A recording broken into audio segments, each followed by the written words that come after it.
Chikkaballapur SP ಕಚೇರಿ ಎದುರು police ಪೇದೆಗಳಿಂದ ಪ್ರತಿಭಟನೆ ಕಾರಣ ಏನು?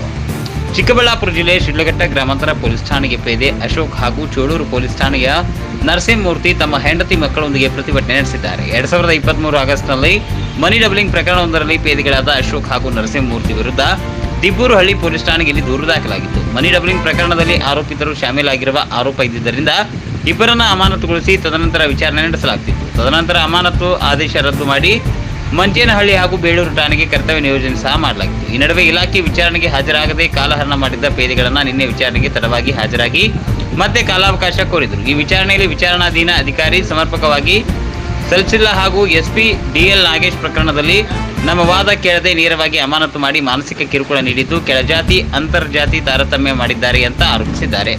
ಮೇ 11 ಎಸ್ಪಿ ಕಚೇರಿ ಎದುರು ಹೆಂಡತಿ ಮಕ್ಕಳ ಸಮೇತ ಆಗಮಿಸಿ ಅಂಬೇಡ್ಕರ್ ಫೋಟೋ ಹಿಡಿದು ಪ್ರತಿಭಟನೆ ನಡೆಸಿದ್ದಾರೆ. ವಿಷಯ ತಿಳಿದ ಸ್ಥಳಕ್ಕೆ ಆಗಮಿಸಿದ ಎಸ್ಪಿ ಖಾಸಿಂ ಸಾಬ್ ಪ್ರತಿಭಟನಾ ನಿರತ ಪೇದೆಗಳನ್ನು ಮನವೊಲಿಸಿ ಅಹವಾಲು ಸ್ವೀಕಾರ ಮಾಡಿ ಸಮಸ್ಯೆ ಬಗೆಹರಿಸುವ ಭರವಸೆ ನೀಡಿದರು.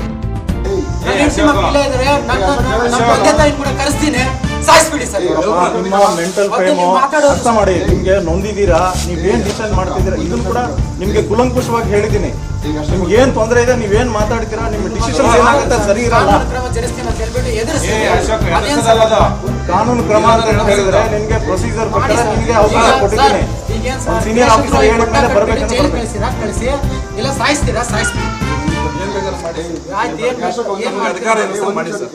ಏನ್ ಸರ್, ಸಿಬ್ಬಂದಿ ಅಂದ್ರೆ ನಿಮ್ ಕೆಲವರ್ಗದಲ್ಲಿ ಕೆಲಸ ಮಾಡೋ ಸಿಬ್ಬಂದಿ ಅಂದ್ರೆ ನಿಮ್ಗೆ ಗೌರವ ಇಲ್ಲ ಸರ್. ಅಂದ್ರೆ ತುಂಬಾ ಕೇವಲವಾಗಿ ನೋಡ್ತಾ ಇದಾರೆ ಸರ್. ಅಲ್ಲ, ಇಷ್ಟು ಜನ ಎವಿಡೆನ್ಸ್ ಇದಾರೆ, ಇಲ್ಲಿ ಮೀಡಿಯಾದವ್ರು ಕೂಡ ಇದಾರೆ. ಅವ್ರ ಎದುರಿಗೆ ನಿಮ್ಗೆ ಅವಕಾಶ ಕೊಟ್ಟಿದ್ದೀನಿ, ಬಂದು ಭೇಟಿ ಮಾಡಿ ಮಾತಾಡಿ ಅಂತ. ಇಲ್ಲ ನಾನು ಇಲ್ಲೇ ಕೂರ್ತೀನಿ ಅಂತಂದ್ರೆ ಅದು ಏನ್ ವರ್ತನೆ